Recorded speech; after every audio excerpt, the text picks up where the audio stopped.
Welcome to China as we head into the Shanghai International Circuit. An intense circuit, this one, marrying both high-speed straights with technical corners. It makes a track that's both fun from a spectator's standpoint and very challenging from a driver's. Welcome then to all our viewers and of course to Anthony Davidson as well. Now Ant, I wanted to ask you, obviously there's a lot of hard work involved in these sessions, a lot of simulations as well. Is this something the drivers enjoy, or is it just a routine that becomes a chore? There's nothing routine about driving a Formula One car, I can tell you that. 300 kilometers per hour down the straights, 4G through the corners. It's hard to ignore those forces acting on your body. It's lap after lap of hard, exhausting work. You always enjoy driving these cars. It's a real privilege. Although I must say, if you're having a day where you can't get the car to do what you want and it's generally underperforming, then it's a lot harder to stay motivated. But never a chore, no. Even if you're having a tough start to the weekend, at this point you know that if you work hard at it, there's still an opportunity to turn things around. Hey guys, and welcome to another video. Welcome to episode 3 now, or 4, I'm not sure actually, I think 4. But we're in the Chinese Grand Prix now, and we have finished practice. We have got 320 out of the 325 available resource points. We just missed out on the team objective of changing the setup during the session, which it doesn't really matter to us too much. But at least we got a pretty decent amount of points to invest on the car. So this track, I have to say, is not one of my favorites. I do not like it that much, and we're just gonna hope that the car is good enough to get us as high as possible. Welcome to Shanghai, China, for what I've no doubt is going to be a fantastic F1 qualifying session. And as we wait, poised for the start of what will hopefully be a thrilling qualifying, why don't you tell us, Anthony Davidson, about the things you can do to really get the most out of a car in a session like this? Well, you're largely limited by the Parc Fermé regulations, of course. Back in the old days, pre-2004, you'd work on both a qualifying setup and a race setup over practice, and then swap them over after qualifying. So the race car was quite different at times to the qualifying car. Nowadays, though, you have to find a compromise that works for both. There are a few things that you can still adjust during the session, such as the differential, the brake bias, and the front wing angle, but that's about it. So it's more about optimizing what you do have and adapting your own style to suit the track conditions.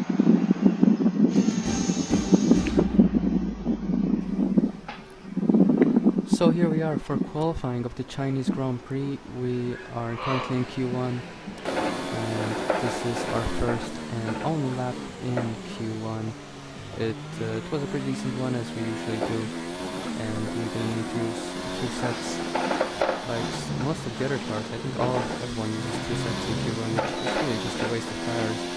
Because right now we go up to Q3, that is. I think I saw correctly. But now, as you can see, currently we're going to have a set of lap time, and we are on mediums like we usually do in Q2. And across the line now, we're getting to Q. No, we stay in P14. Lap here, we're out of qualifying. Now this is another lap. This time on this super soft tires. Actually, that's a soft tire, not my bad. But it was kind of an lap, but we're gonna hope that it's good enough to put us into Q3. As we cross the line now, where are we? Oh no, we're in P13. We haven't made it through. And we're behind our teammate as well. I knew that lap wasn't good, but I didn't think it was going to be that bad. I mean, I definitely could have at least improved like half a second at least in that lap, because I messed up so many parts. And well, it's gonna be P13 for the Chinese Grand Prix tomorrow, but at least we're gonna have a fresh set of possibly medium tires to start the race off, which I think is the better strategy for the race.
It's time to find out which driver is up to the task of claiming the Chinese Grand Prix. We're here in Shanghai.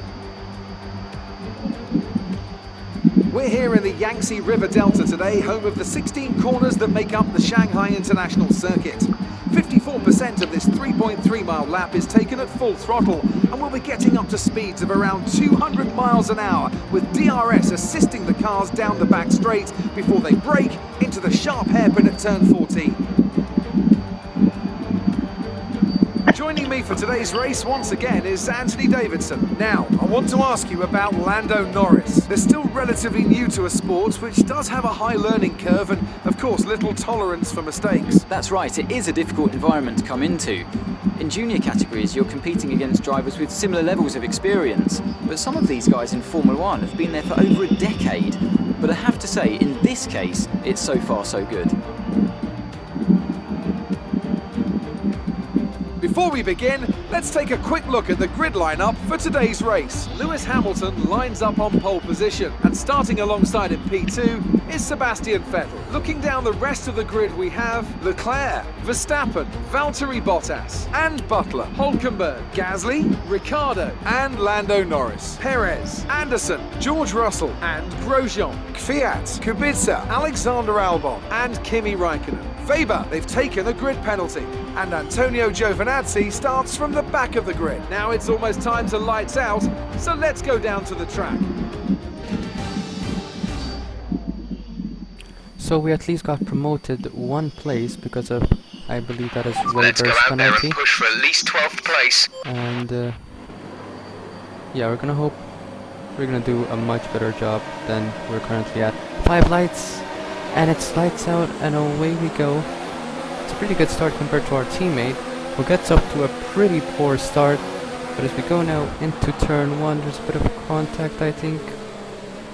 And we're gonna try maybe put it down the inside of Norris and Ricciardo, I believe that is, yes.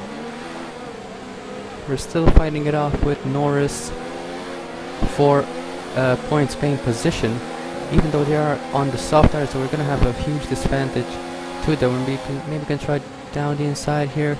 In real life, he had that spectacular crash with his teammate, where he literally took off the ground. We're gonna try it around the outside, very bold move, but unfortunately it doesn't work out for us. And we're gonna try and stay with him. That's Kvyat trying to make a move around our outside. We're gonna push him off. No, you don't, buddy. As Russell there. Russell's doing such a great job in P12. And there's yellow flags now. That's Ricciardo out of the race in that tree, which slows down Norris massively, which can benefit us, but unfortunately he took off way before us. And now as we skip to lap 5, we're gonna try We've been catching Norris for these past 3 laps. Battery charge When they is try low. and go If we turn round down the the outside, ERS we deployment, we can went harvest more full energy and full fuel. And round the outside we go. What a move! I'm really proud of that. And we have a front foot on him. Unfortunately, he went straight into pits after that. So as we go faster than our best lap, which is good to see. Sipping now to lap 9. We're in P2 currently, but we haven't made a lap pit stop yet. And as we go into the pits now, try and keep under the speed limit. Vettel currently has the fastest lap of the race. I think Leclerc there just went into the pits as I seen their pit crew. Go, go, go. And pretty good stop, average stop 2.4 seconds. And we're gonna come out in Pit strategy complete. just in front of CB's Norris, I tyres through think, to the end in now. P9. But we do have quicker tires, so we've done the switcheroo basically. And well, There's literally nothing happened then from my pit stop on. We just kept going, catching Butler, but at the same time he was too far ahead This to is even your catch final him. lap, final lap of the race. But now here we are, last lap of the race. Leclerc wins the race. He is currently leading the championship and he's absolutely dominating everyone. And we're gonna cross the line in a pretty decent P8.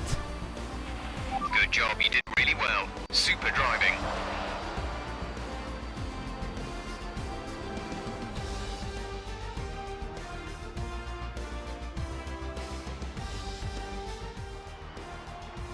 Great effort there from Ferrari to take the victory today. Tell me, Ant, how did they manage to achieve this win? I think that smart tyre management on track and very smooth driving definitely assisted in their victory today. That combination meant they got the absolute maximum out of their tyres at all times. Here come our winners now. A thrilling race and a tremendous effort by Ferrari. Their history is well known, so it's no surprise to fans the world over to see them come out on top once again.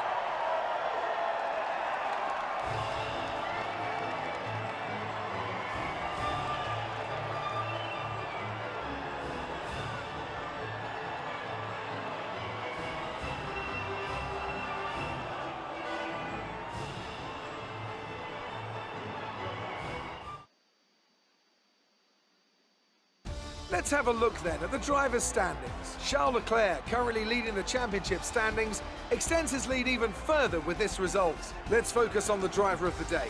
Anthony Davidson, who do you pick? Well, I have to give it to Lucas Weber. Cool, calm, collected, a very consistent performance and one that he can definitely be proud of today. It's time to see how things are shaping up in the Constructors' Championship. Ferrari continued to extend the gap at the top of the table. There was also a strong showing from the McLaren team today as they make their way up the standings. I'm equal parts exhausted and elated with this weekend of Formula One. Be sure to join us for the next one.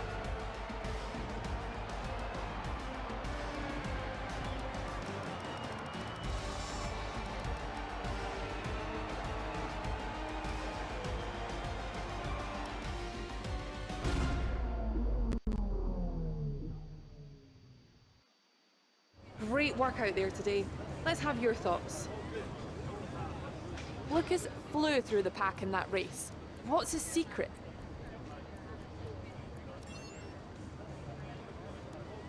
You and Devon weren't far apart by the end of the race. How evenly matched are you?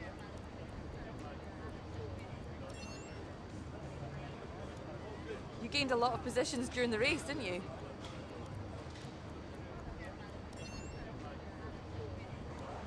Your team must be ecstatic with how you're performing.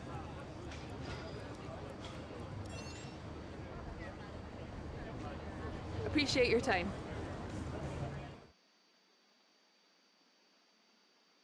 So that was the Chinese Grand Prix. Pretty good result. I didn't think I would get such a good result like that as our teammate as well. Sergio Perez gets more points for the team. PA, that's pretty damn good. I'm happy with that as we continue to win the rivalry with against actually Perez and Ricardo as we get some more resource points possibly. going to make some upgrades in this episode, but not too many major ones. As you can see, we're gonna have just under 1,000, which is a huge shame, even though we have a couple of upgrades ready for the next race, which is going to be the Spanish Grand Prix. And as you can see, we decided to go for a durability upgrade on the ICE, which just 3 races in is already at 50%, which is pretty bad. It's wearing out faster than it should be, so we're gonna try and make it last longer. As you can see, we have 2 upgrades then for the next episode, and 2 more in the episode after. But if you did enjoy this video, guys, don't forget to leave a like, subscribe for more, and I'll see you in the next one. Bye, guys.